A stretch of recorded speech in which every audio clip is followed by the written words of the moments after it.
الكبير الحفيظ المقيت الحسيب الجليل الكريم الرقيب المجيب الواسع الحكيم الودود المجيد البائس الشهيد الحق الوكيل القوي المتين الولي الحميد المحصي المبدئ المعيد المحيي المميت الحي القيوم الواجد الماجد الواحد الأحد الصمد القادر المقتدر المقدم المؤخر الأول الآخر الظاهر الباطن الوالي المتعالي البر التواب المنتقم العفو الرؤوف ملك الملك ذو الجلال والإكرام المقسط الجامع الغني المغني المؤتي المانع الضار النافع النور الهادي البديع الباقي الوارث الرشيد الصبور الذي لم يلد ولم يولد ولم يكن له كفوا أحد ليس كمثله شيء وهو السميع البصير الفاتحة أعوذ بالله من الشيطان الرجيم بسم الله الرحمن الرحيم الحمد لله رب العالمين الرحمن الرحيم مالك يوم الدين إياك نعبد وإياك نستعين اهدنا الصراط المستقيم صراط الذين أنعمت عليهم غير المغضوب عليهم ولا الضالين آمين بسم الله الرحمن الرحيم اللهم أنت السلام ومنك السلام وإليك يعود السلام فحينا ربنا بالسلام أدخلنا الجنة دار السلام تبارك ربنا وتعاليت يا ذا الجلال والإكرام برحمتك يا أرحم الراحمين اللهم ارزقنا حبك وحب من أحبك وحب ما يقربنا إلى حبك يا الله والحمد لله رب العالمين. A'udzu billahi minasyaitonir rajim. Berlindung kepada Allah dari godaan dan tipu daya syaitan yang direjam. Bismillahirrahmanirrahim. Dengan menyebut nama Allah, Tuhan yang Maha Pengasih lagi Maha Penyayang. Alhamdulillahirabbil alamin. Segala puji bagi Allah, Tuhan Sang Pencipta bagi sekalian alam. Jamaah pengajian Kitab Al-Hikam yang berbahagia. Kesempatan pada pagi hari ini setelah mengawali dengan Asmaul Husna, dengan doa, pujian kita kepada Allah dan salam kita kepada baginda Rasul Muhammad SAW.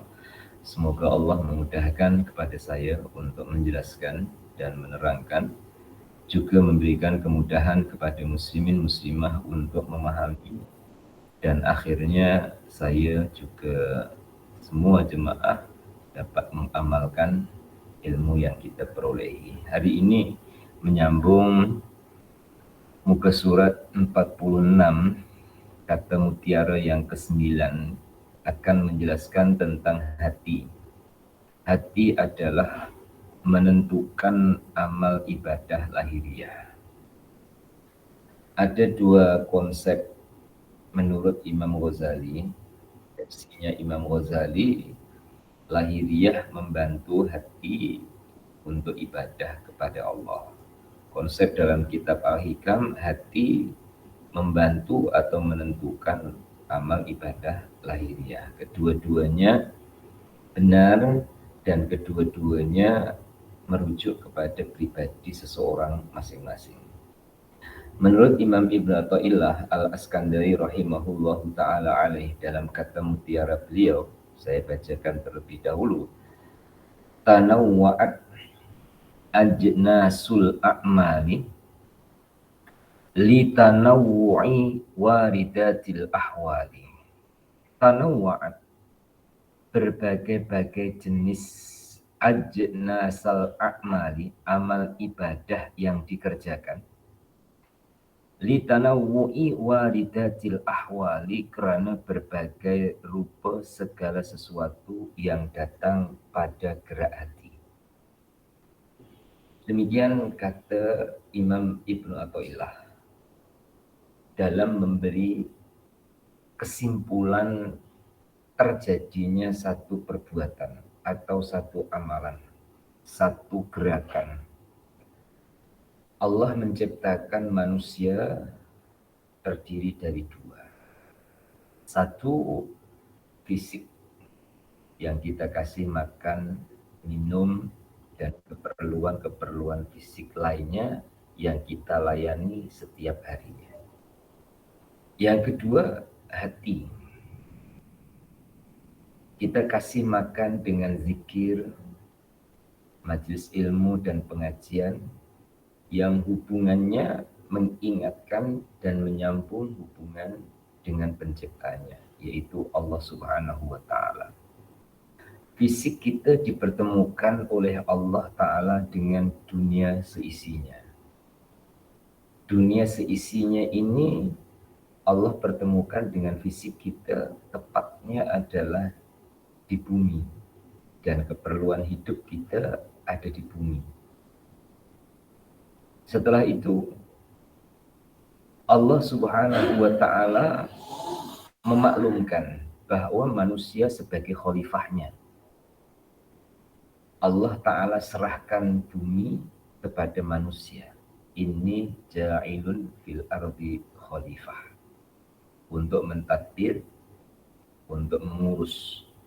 Dalam masa yang sama, manusia berhak untuk mengambil bagian bumi, bagian rezeki.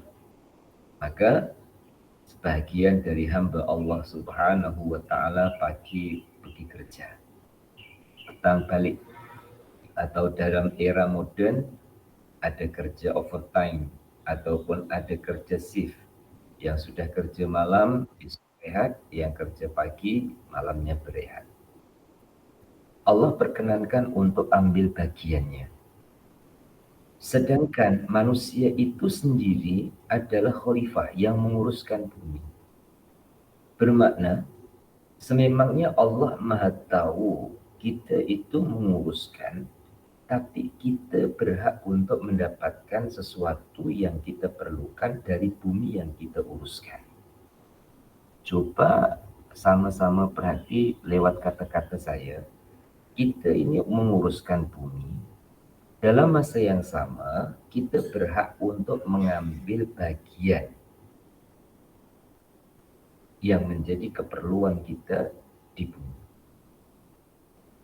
Dengan demikian, Allah Subhanahu wa Ta'ala jadikan bumi ini sebagai tempat kita khidmat, menjadi khalifahnya, kita khidmat kepadanya. Tempatnya adalah berada di bumi. Kemudian Allah Ta'ala pandu melalui kitab suci yang diwahyukan oleh Allah kepada para nabi. Khususnya bagi kita adalah Al-Quran yang diwahyukan oleh Allah kepada baginda Rasul Muhammad SAW. Memimpin, menuntun, membimbing kita untuk duduk benar di hadapan Allah Subhanahu wa Ta'ala. Apa arti duduk benar? Mendudukkan diri kita, baik fisik maupun hati, di hadapan Allah Subhanahu wa Ta'ala.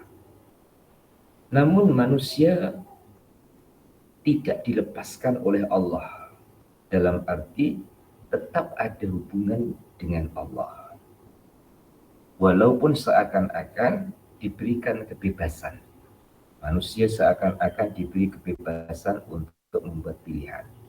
Manusia seakan-akan diberikan kebebasan untuk membuat perencanaan. Namun Allah Subhanahu wa Ta'ala pemegang segala kuasa. Kuasa itu ada pada Allah.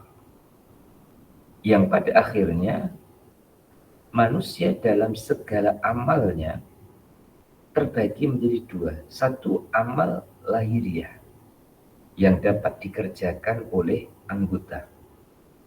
Tangan kita boleh bekerja, kaki kita boleh berjalan, mata kita boleh melihat, telinga kita boleh mendengar. Amal-amal secara fisik ini tidak akan sampai seperti tujuan kita diciptakan oleh Allah, melainkan peranan hati penting dalam amal lahiriah. Merujuk kepada hadis baginda Rasul, bermulanya amal adalah dari niatnya. Dan niat itu adalah di hatinya. Apa yang diniatkan di hatinya dalam bentuk perbuatan dilakukan oleh anggotanya. Semakin banyak niatnya, semakin banyak peluang ataupun kesempatan untuk mengekspresikan niat dalam perbuatannya. Begitu juga semakin kuat tujuan hatinya karena Allah, maka akan semakin dekat seseorang itu kepada Tuhannya. Dijelaskan oleh Ibnu Athaillah kronologi orang itu boleh buat, orang boleh beramal, orang boleh mengerjakan sesuatu dan pekerjaannya itu ada nilainya di sisi Allah, ada kualitinya di sisi Allah. Dilihat terlebih dahulu apa tujuan yang tersimpan di hatinya. Oleh Ibnu Athaillah, secara umum beliau menyebutkan munculnya perbuatan, munculnya jenis-jenis amalan adalah karena banyaknya warid atau pemberian-pemberian Allah Ta'ala yang turun di hatinya. Warid itu pemberian dari Allah kepada hambanya. Jadi, saya ringkaskan sebelum penjelasan dan bacaan berikutnya.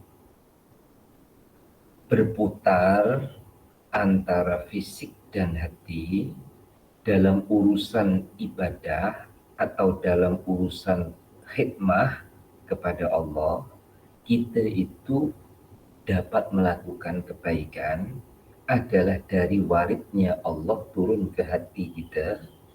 Hati kita memerintahkan ke seluruh anggota badan untuk melakukan kebaikan yang Allah Ta'ala turunkan di dalam hati kita, yang namanya warid.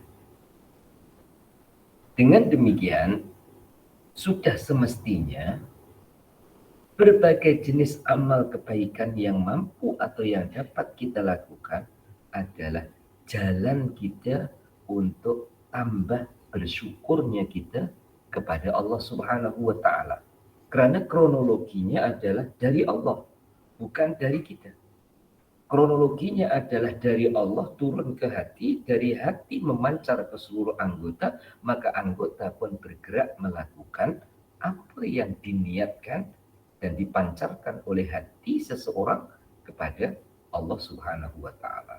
Jadi, muslimin dan muslimah, tanawwa'at ajnasul a'mal itu fisik. Li tanawwu'i waridatil ahwal itu adalah batin.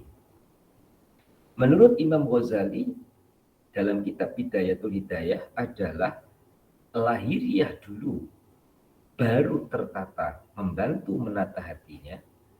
Versinya Ibnu Athaillah, hatinya dulu sebagai motor dan penggerak yang menggerakkan kepada anggotanya. Untuk orang awam, dalam permulaan pembelajaran tunduk taat kepada Allah, ikut versinya Imam Ghazali, harus menata, harus menyusun atur cara yang berhubungan dengan fisik.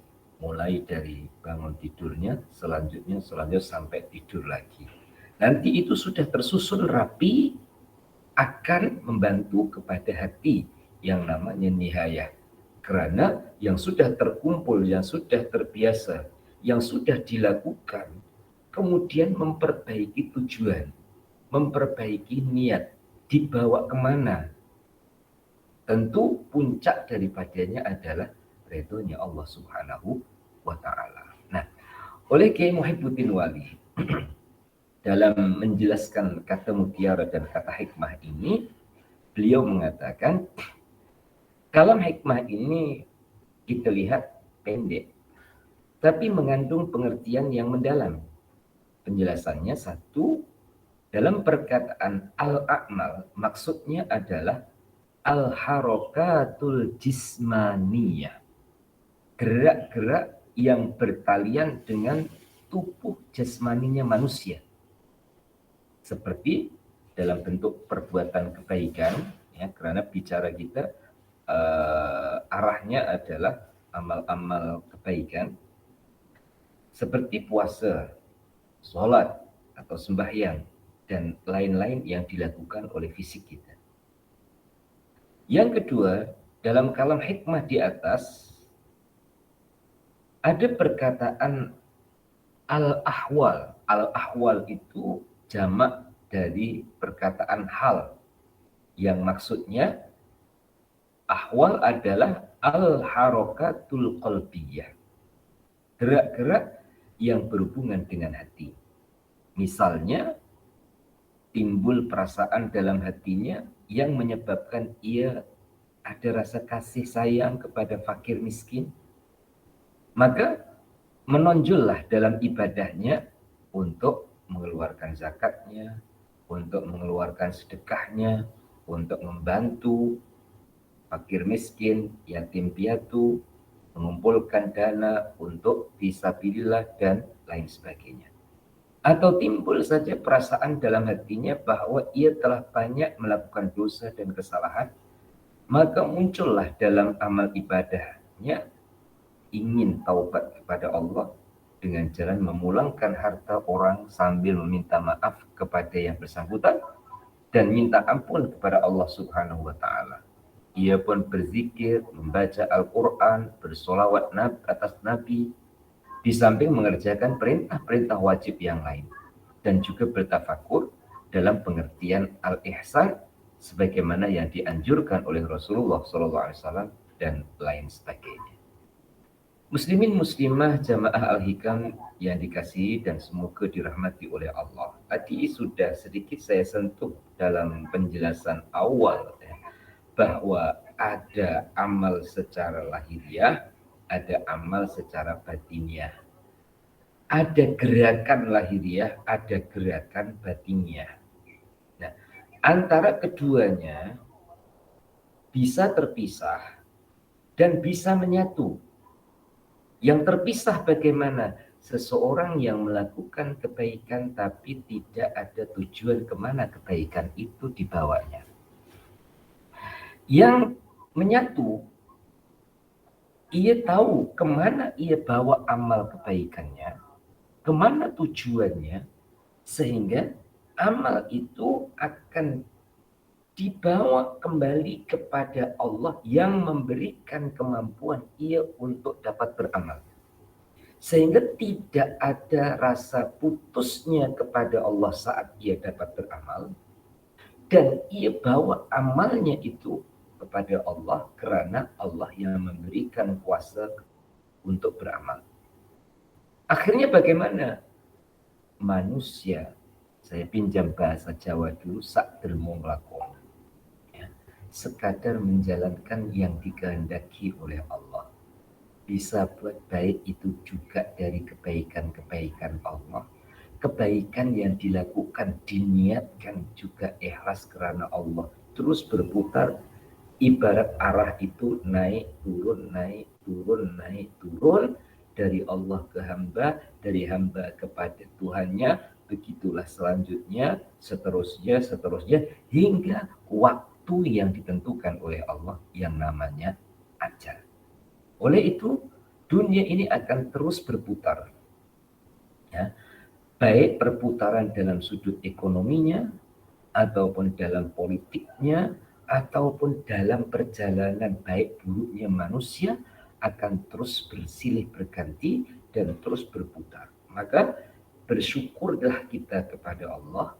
Allah Subhanahu wa taala memilih kita menjadi hamba yang baik, dan kebaikan itu Allah Ta'ala jaga melalui diperkenankan oleh Allah untuk kita baca Quran dalam halaqah tilawah Al-Quran, untuk tazkirah saling ingat mengingatkan dalam majlis pengajian Al-Hikam ataupun pengajian pada hari Rabu kitab Riyadhus Shalihin, dan juga cara-cara Allah Subhanahu wa taala melindungi kita untuk tetap melakukan kebaikan.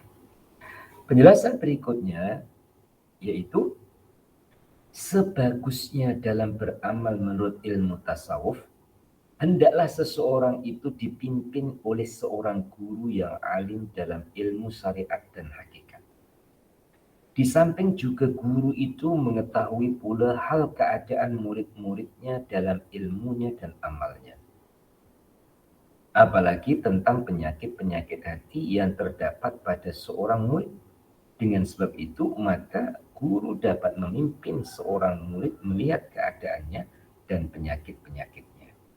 Andai kata, apabila bermacam-macam perasaan datang, sekaligus kepada hati si murid, misalnya ingin mengerjakan sembahyang sebanyak-banyaknya, membaca Quran sebanyak-banyaknya, tapi kenyataannya apabila ia mengerjakan sembahyang sedemikian banyaknya, maka menyebabkan ia capek atau penat dan kurang khusyuk dalam membaca Al-Quran. Dan apabila ia membaca Al-Quran sebanyak-banyaknya menimbulkan kurang khusyuk mengerjakan sembahyang sunnah, maka bagi si guru yang arif tentang hal muridnya, ia akan menasihatkan agar lebih mengutamakan sembahyang. Justru pula yang bersangkutan pada waktu-waktu dahulunya mungkin pernah meninggalkan sembahyang yang diwajibkan oleh Allah. Jadi dengan minatnya pada mengerjakan sembahyang sebanyak mungkin haruslah didorong dan dituntun. Mudah-mudahan kealpaan di zaman yang lalu diampuni oleh Allah dengan timbul ingatan pada waktu sekarang. Tetapi apabila kita tidak dipimpin oleh seorang guru yang betul-betul mengerti seperti tersebut di atas tadi, maka ia harus pandai memilih ibadah apakah yang harus kita dahulukan demi untuk cepat sampainya kita kepada keridhaan Allah dengan selalu dekat kepadanya. Titik. Jamaah Al-Hikam rahimakumullah. Saat sudah mulai rasa berserah kepada Allah semakin kuat, maka seorang hamba tidak lagi menentukan. Tapi ketika seorang hamba lebih kuat keinginannya, walaupun keinginan itu adalah baik karena tujuannya kepada Allah, maka hamba akan menentukan ataupun membuat pilihan. Contoh, lebih baik mana ya saya sholat dengan saya ngaji Quran.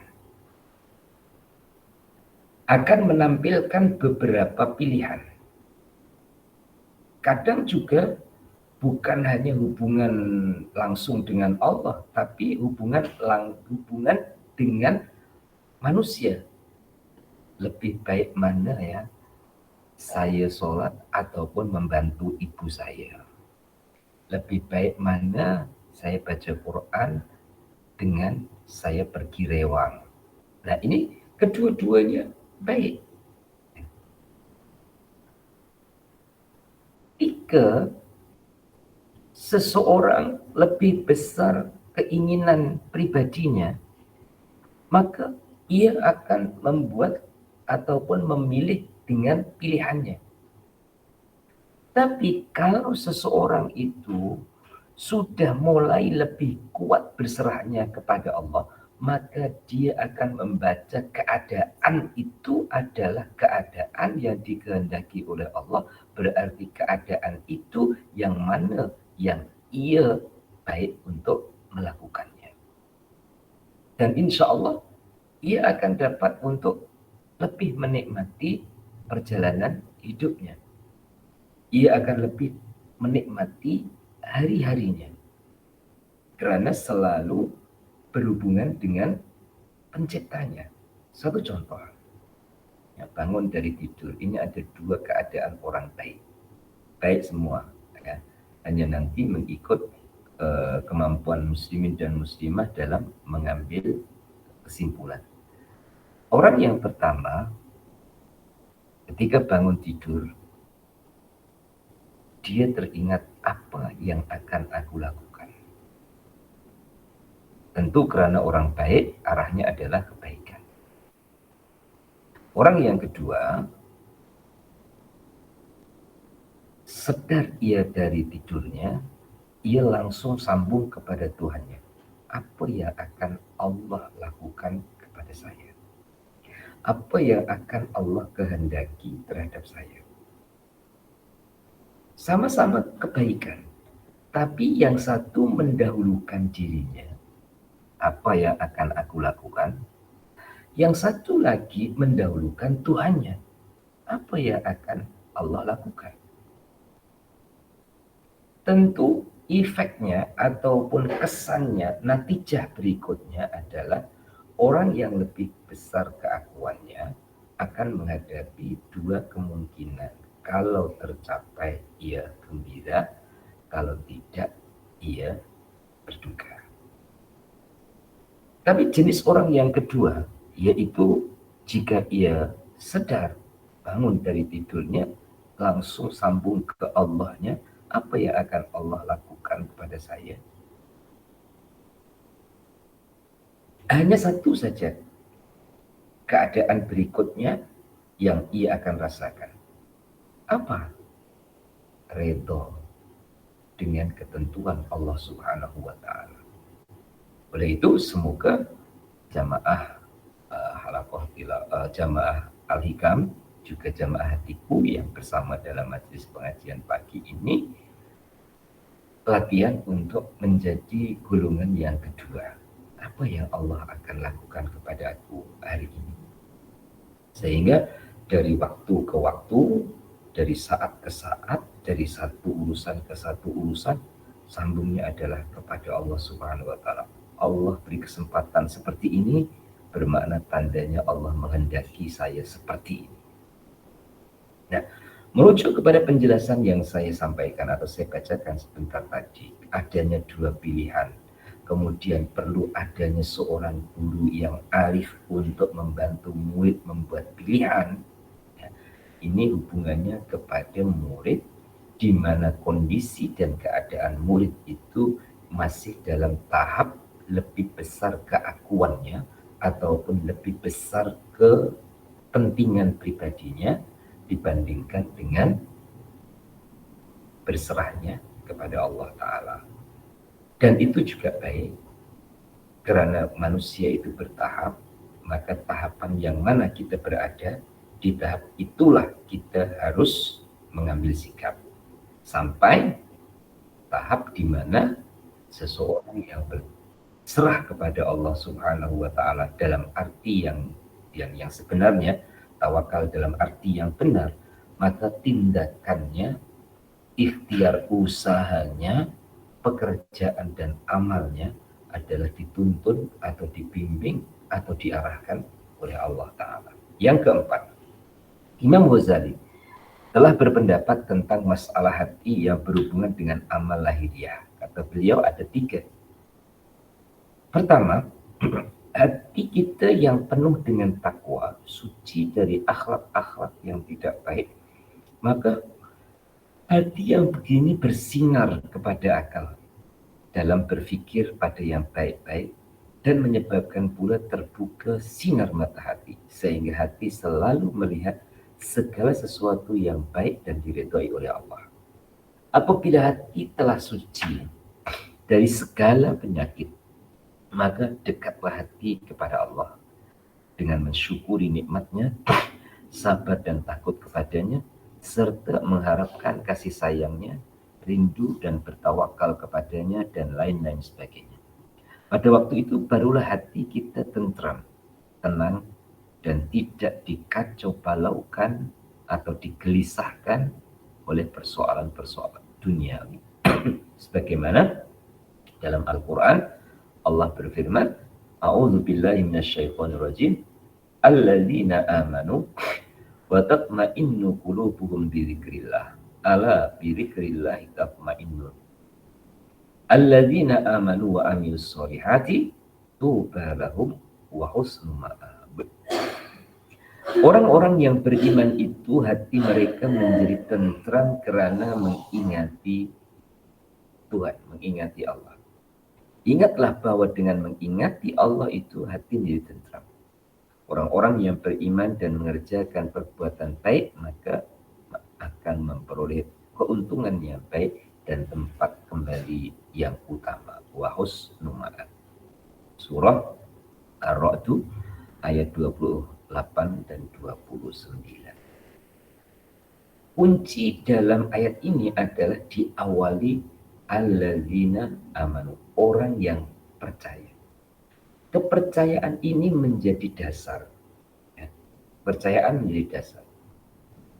Kita yang hidup bersama dengan orang yang tidak satu kepercayaan dengan kita. Contoh lain agama. Seperti Kristen, Hindu, Buddha, atau agama-agama ciptaan manusia lainnya. Kadang pemeluk agama tersebut ada yang yakin ya, dengan yang dipilihnya. Walaupun yang dipilihnya itu salah menurut kita, artinya menurut agama yang benar. Agama yang benar di sisi Allah adalah Muslim. Tapi ada orang yang lain agama. Dia punya kepercayaan kepada Tuhan. Hanya mereka percaya kepada Tuhan. Tuhan yang mereka percaya itu adalah bukan Tuhan seperti yang sebenarnya Tuhan. Saya ralat, bukan Tuhan yang sebenarnya. Saya buang sepertinya. Karena dalam tauhidnya orang-orang yang bertauhid, insya Allah kita, itu tidak akan menduakan Allah dengan yang lainnya. Tidak akan menduakan Allah dengan lainnya. Tidak akan menduakan Tuhan dengan yang lainnya. Walaupun dia bukan Muslim, tapi dia percaya ada Tuhan. Ia boleh merasakan kebahagiaan walaupun sifatnya sementara, yakni di dunia. Apalagi kita orang Muslim. Agamanya benar, keyakinannya benar. Tingkat keyakinan dan kepercayaan itu berbeza-beza antara satu dengan yang lainnya. Dan disebut oleh Allah, alladzina amanu, orang yang beriman itu akan tenang hatinya dengan mengingati Allah. Apa hubungannya ini dengan kata mutiara yang sedang kita pelajari? Muslimin dan muslimah. Seseorang itu akan mengalami dua keadaan yang dibahasakan keberhasilan dan kegagalan. Walaupun sebenarnya orang yang beriman itu tidak akan mengalami kegagalan yang sebenarnya, walaupun di kulitnya kelihatan gagal. Contoh, seseorang akan pergi mengaji, tetapi dia tidak jadi pergi mengaji sebab ada halangan ataupun rintangan yang menyebabkan dia tak jadi mengaji. Kelihatannya gagal, tak jadi. Tapi di sebalik itu dia berpeluang untuk beramal dalam bentuk lain yang dikehendaki oleh Allah Subhanahu wa Ta'ala, sehingga tidak jadi satu keinginan, tapi dia berpeluang untuk melaksanakan yang dikehendaki oleh Allah Ta'ala dalam perjalanannya. Contoh mudah, saya contohkan. Ya. Muslimin dan muslimah lapar, kemudian start kereta pergi ke restoran. Tujuannya adalah untuk beli makanan. Makanan yang diinginkan tidak ada. Spontan ketika yang dicari tidak ada, karena di restoran itu ada berbagai jenis menu makanan lainnya, ia menemukan atau ia melihat jenis makanan yang ia tidak menjadi tujuan, tapi yang lebih dapat dinikmati dan lebih lazat. Dalam hidup ini juga bisa seperti itu. Mungkin pada kita kelihatan tidak berhasil, tidak percaya. Tapi dalam catatan atau dalam pandangan Allah, Allah Ta'ala beri yang lebih baik dari yang tidak diberikan oleh Allah dari yang kita inginkan. Nah, berbolak-baliknya hati sehingga tetap tenang dalam semua keadaan apabila seseorang itu memulangkan kepada kebaikan-kebaikan Allah terhadapnya. Nah, itu wa tatma'innu qulubuhum bizikrillah, memulangkan kepada Allah. Bahasa yang sering kita dengar, zikir kepada Allah. Tapi kadang yang namanya syaitan itu selalu membisikkan keraguan-raguan. Kadang timbul di dalam hati, ya, saya sudah zikir tak tenang pun, saya sudah sebut Allah, Allah, Allah, Allah, tak tenang. Jangan salahkan zikirnya, tapi coba postmortem ataupun muhasabah ataupun perhatikan diri kita.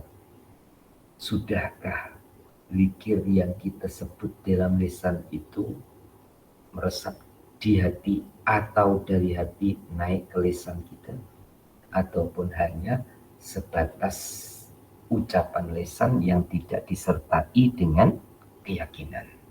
Maka ayat yang sedang kita jumpai adalah didahulukan yakinnya dulu. Kemudian diulang lagi, ala bizikrillah tatmainnul qulub. Ketahuilah dengan ingat Allah, memulangkan urusannya kepada Allah, menyerahkannya kepada Allah, membawanya kepada Allah. Minallah ilallah ma'allah. Insyaallah tatmainnul qulub. Nah, orang-orang itu adalah alladzina amanu wa amilus sholihat. Ia iman yang dibuktikan dengan amal kebaikan. Sekali lagi, alladzina amanu wa amilus sholihat, orang itu iman dan dibuktikan imannya dengan amilus sholihat. Maka tubalahum, bahagia, ya. Untung. Kalau Kiai lama dulu mengartikan tuba itu bejo. Bejo itu ya di posisi yang nyaman, di posisi yang membahagiakan. Wa husna ma'ad, dan tempat kembalinya adalah tempat kembali yang mulia. Itu yang pertama, kata Imam Ghazali, seseorang, ya, yang telah membersihkan hatinya dari akhlak yang tidak baik, maka hati akan bersinar ke akal dan bersinar ke dalam hatinya. Hati menyinarkan ke seluruh anggota badannya. Nah, takwanya itu adalah yakinnya ia kepada Allah Ta'ala. Yang kedua, hati yang penuh dengan gelora nafsu dan penyakit-penyakit hati, di mana dengannya terbuka pintu hati untuk iblis dan syaitan, tetapi tertutup untuk malaikat-malaikat Tuhan. Hati yang begini kontak dengan akal, maka akal pada waktu itu membantu hati untuk bagaimana terlaksana hawa nafsunya. Maka lapanglah dadanya dalam memanjang hawa nafsu, maka kuatlah kekuasaan syaitan karena jalannya telah terbuka dengan luas. Dhaiflah atau lemahlah kekuatan imannya disebabkan asap yang gelap terhadap hati.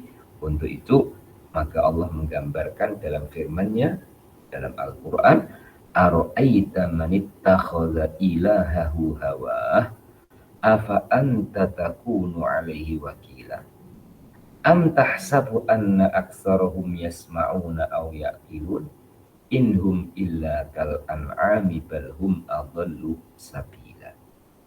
Yang artinya, tidakkah engkau perhatikan orang yang mengambil kemauan nafsunya menjadi Tuhannya? Engkaukah yang menjadikan penjaganya? Apakah engkau mengira bahwa kebanyakan mereka mendengar atau mengerti? Tidak. Mereka adalah sebagai binatang ternak, bahkan lebih sesat lagi jalannya. Surah Al-Furqan ayat 43-44. Muslimin muslimah rahimakumullah. Sememangnya adalah Allah Maha berkehendak manusia diuji dengan nafsunya.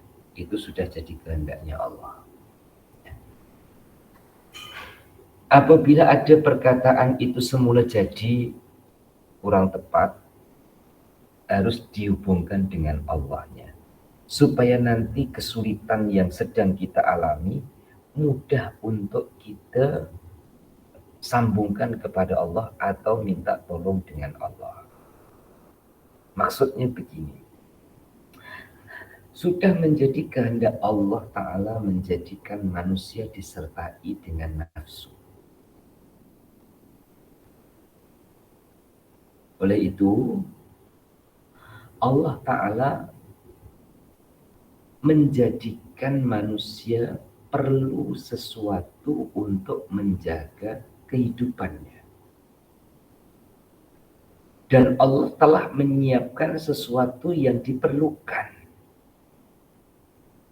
Sebenarnya Allah Ta'ala itu kuasa untuk menjadikan makhluk yang tidak memerlukan makan, minum, dan keperluan-keperluan nafsu lainnya. Kalau nafsu itu tidak diletakkan dalam jasadnya manusia. Contoh kendaraan akan boleh jalan perlu petrol ataupun perlu minyak, perlu bensin. Di dalam kereta telah disiapkan tempat untuk mengisi petrol ataupun mengisi minyak. Dalam dunia modern, kereta ada yang tidak menggunakan tenaga melalui minyak, kereta hybrid menggunakan tenaga surya, mengumpulkan tenaga surya dalam bateri, kemudian menjadi penggerak.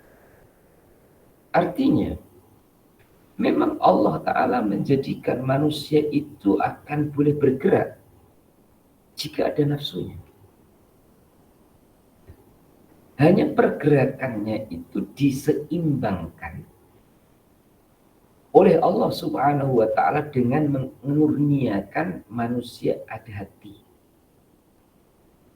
Keduanya ini boleh saling menguasai. Hati boleh menguasai nafsu, nafsu boleh menguasai hati. Kalau hati menguasai nafsu seperti jenis yang pertama, orang yang bertakwa. Tapi kalau nafsu menguasai hati, jenis yang kedua adalah orang yang terpedaya.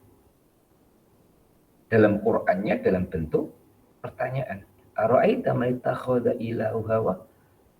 Tidakkah kamu perhatikan orang yang menjadikan hawa nafsunya itu sebagai Tuhan, artinya sebagai ikutan? Afa anta takunu alaihim wakila? Engkaukah yang menjadi penjaganya?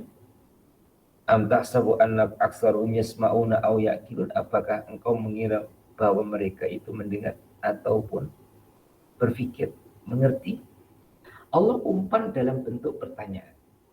Kemudian Allah berikan jawaban. Inhum illa kal an'ami bal hum adallu sabila.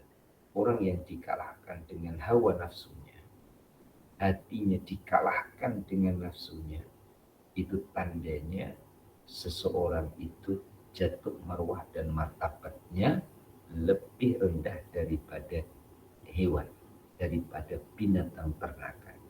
Karena mutiara di hatinya dikuasai oleh nafsunya. Hatinya dikalahkan oleh nafsunya. Nah, bagaimana kita? Muslimin muslimah, nafsu itu pintu jalannya iblis dan syaitan. Sedangkan hati itu jalan atau pintunya malaikat. Kalau sudah terbuka jalan iblis ataupun jalan syaitan masuk ke nafsunya, berarti nafsunya itu semakin kuat mengalahkan kepada hatinya. Dan bahayanya, semoga Allah melindungi saya dan muslim-muslimah, bahayanya adalah apapun yang dilakukan nanti berdasarkan nafsunya. Termasuk juga kebaikan, saya ralat, termasuk juga amal yang nampak baik itu dikendalikan oleh nafsu. Sholat karena nafsunya, sedekah karena nafsunya, buat baik karena nafsunya. Ya. Ujungnya kecewa apabila tidak dapat pujian dari orang, tidak disanjungi oleh orang. Nah, supaya tidak seperti itu, ya, maka kuatkanlah hati kita. Dengan cara apa? Dalam dunia toriko, dengan cara memperbanyakkan zikir walaupun masih dalam lisan. Nanti turun ke dalam hati supaya hatinya semakin bertambah kuat. Sekurang-kurangnya dapat mengimbangi keseimbangan. Seperti mana yang pernah saya contohkan, kalau nafsu kita minta ya, hati boleh berkata dengan syarat. Ya, kalau yang saya contohkan dulu, ya, badan kita ini ingin makan enak, entah itu sup ataupun tom yum atau apa, layan. Tapi nanti malam kamu kena bangun malam. Kamu ingin apa? Nafsu kamu mau apa? Selagi benar menurut agama, saya layan. Tapi kamu harus ikut saya juga. Nanti malam harus tahajud. Nanti harus berzikir. Nanti harus baca Quran. Umpama begitu. Ternyata sudah dilayani nafsunya, tapi tidak kesampaian yang dimaui oleh hatinya, bermakna kita dapat menyimpulkan dalam diri kita, nafsu itu lebih kuat, lebih menguasai. Tapi kalau kita layani nafsu selagi dia keinginannya adalah berada di garis syariat, dan yang diinginkan oleh hati itu dapat terlaksana, bermakna keseimbangan, ada keseimbangan.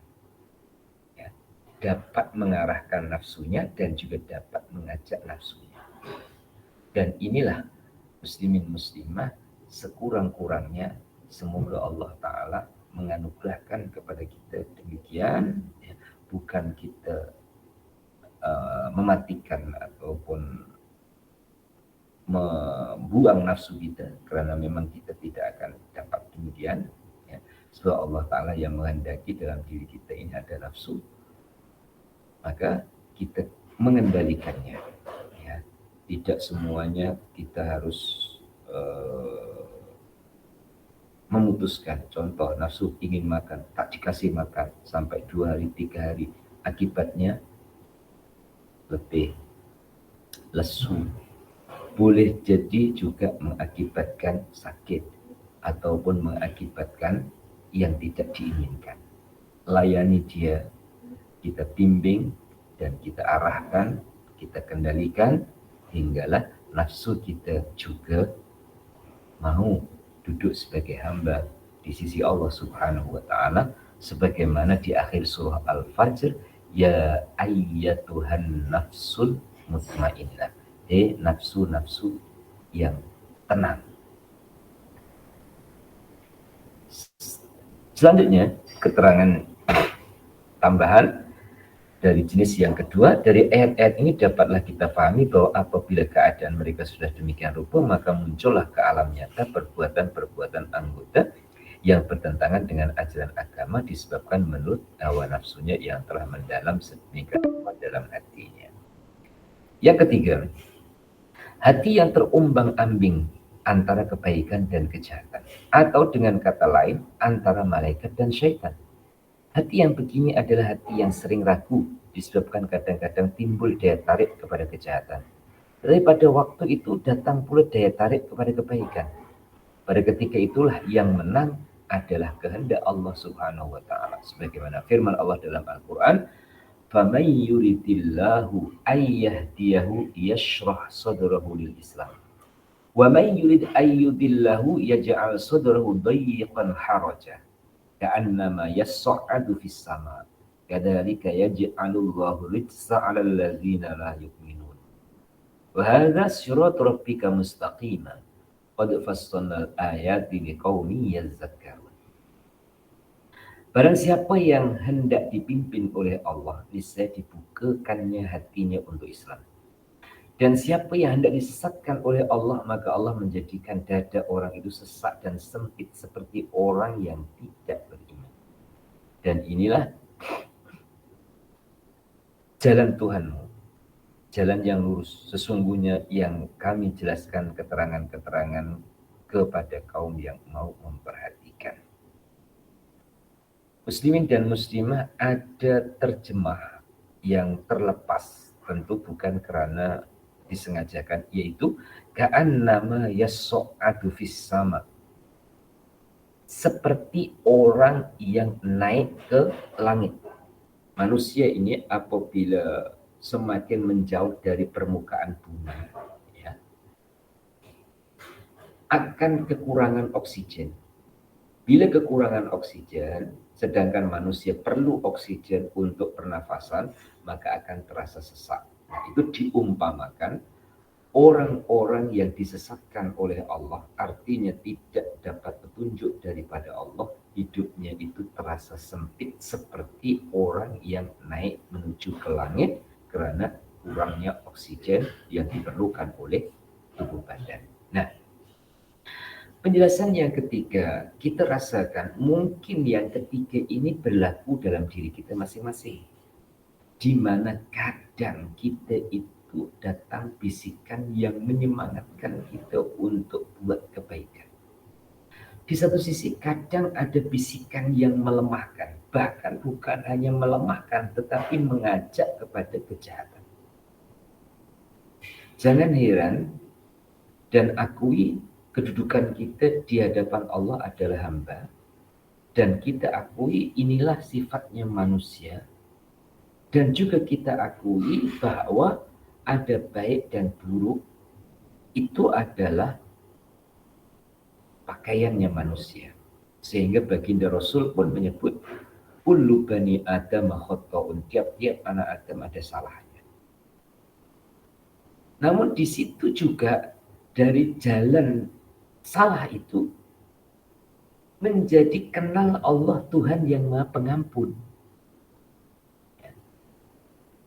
Sekali lagi, dari jalan salah itu atau pernah salah itu menjadi kenal kepada Allah bahwa Allah itu Tuhan yang Maha Pengampun. Allah Tuhan yang mengampuni, yang memaafkan, yang menghapus dosa dari dosa yang pernah dilakukan. Oleh itu, kategori yang ketiga, kata Imam Ghazali, kadang terombang-ambing antara kebaikan dan kejahatan. Ini semua proses. Sehingga kita harus menguatkan hati kita. Bukan fisik. Karena untuk melawan syaitan bukan fisik. Maka baginda Rasul itu dalam memberi penjelasan siapa orang kuat. Siapa orang yang kuat sebenarnya? Orang yang kuat itu bukan karena kuat pada fisik dan jasadnya. Tapi orang yang kuat itu adalah orang yang kuat dalam mengalahkan dan mengendalikan hawa nafsunya. Nah, supaya dan semoga hati kita itu kuat, muslimin dan muslimah, ya, mari kita kasih kekuatan makanan atau kita kasih makanan kerohanian, makanannya hati. Ya. Apa makanannya hati? Makanannya hati itu secara umum adalah zikir. Sedangkan zikir itu berbagai-bagai kalimahnya.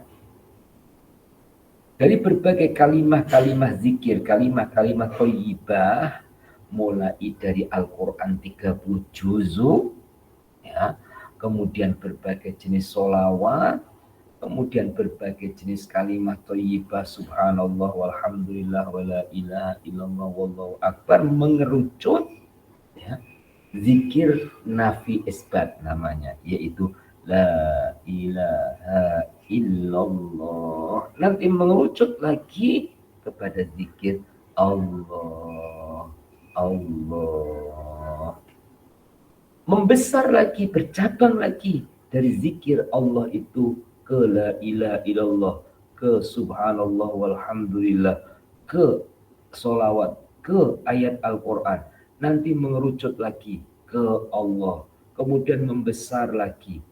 Inilah muslimin dan muslimah, makanannya hati untuk menguatkan hati kita. Nah, maka kadang puan-puan zikir Allah, kadang zikir subhanallah, kadang zikir astaghfirullah, kadang zikir alhamdulillah, kadang zikir solawat, kadang zikir melalui ayat Al-Quran, bahkan kadang zikir melalui majlis tazkirahnya para tuan-tuan guru di majlis ilmu dan pengajian. Insya Allah selain mengingatkan hati adalah menguatkan hati kita untuk berhadapan dengan nafsu. Hatinya lebih kuat, insya Allah nafsunya menjadi makmum bukan menjadi imam. Kesimpulan di bawahnya, bahwa amalan lahiriah yang kita kerjakan apabila kita terpelihara dari penyakit-penyakit hati seperti hasad, khianat, dan lain-lainnya, maka adalah amal yang kita kerjakan itu timbul dari kehendak hati yang diilhami oleh Allah Ta'ala. Maka sayukianya lah sepatutnya bagi tiap-tiap kita harus mengikuti ketetapan hati yang demikian, seperti keterangan yang telah diterangkan di atas. Untuk sampai kita pada perintah kepada hakikat perasaan tasawuf yang begini, di samping kita taat pada perintah Allah, menjauh larangannya, selalu minta ampun kepadanya, maka jangan lupa kita berdoa seperti doa ringkas Rasulullah dalam hadisnya Sayyidatina Aisyah dan Anas dengan sanad yang bagus atau sanad yang hasan menurut riwayat Imam Muslim, ialah ya muqallibal qulub tsabbit qalbi ala dinika, wahai Tuhan kami yang membolak-balikkan hati makhluknya, tetapkanlah olehmu ya Allah hatiku atas agamamu. Itu doa yang diajarkan oleh baginda Rasul, karena memang hati itu berbolak-balik. Semoga Allah Ta'ala kuatkan hati kita walaupun dalam berbolak-baliknya hati itu tetap berpegang dengan agamanya. Mudah-mudahan nanti kita dipimpin oleh Allah sekaligus segala amal ibadah lahiriah kita sejalan dengan hati, disebabkan taufik dan hidayahnya.